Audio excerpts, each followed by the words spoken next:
नमस्कार, मी पंजाब डक. आज आहे 27 जुलै 2025 आणि मी आहे आमच्या इथल्या कसुरा नदीवरून पाहू शकता असा पूर गेलेला आहे. सगळ्या शेतकऱ्याचं आतोनात नुकसान झालेलं आहे. तर शासनानं खरं तर या शेतकऱ्याला मदत करायला पाहिजे.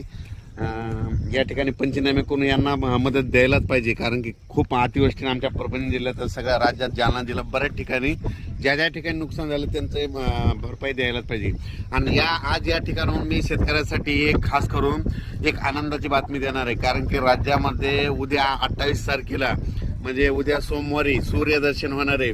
पाऊस थोडी विश्रांती घेणार आहे, म्हणून हा अंदाज लक्षात येता.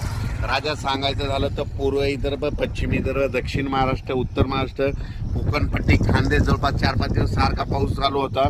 कुठं रिमझिम पडला, कुठं मुसळधार पडला, कुठं अतिमुसळधार पडला, कुठे वडे नाले वाहिले, कुठे नदीला पूर आला, कोणत्या धरणाचं पाणी सोडलं, असा पाऊस पडला. पण शेतकऱ्याला आता अपेक्षा आहे की हा पाऊस कधी उघडतो. तर सर्व शेतकऱ्याला सांगू इच्छितो की उद्याच्याला म्हणजे सोमवारी उद्या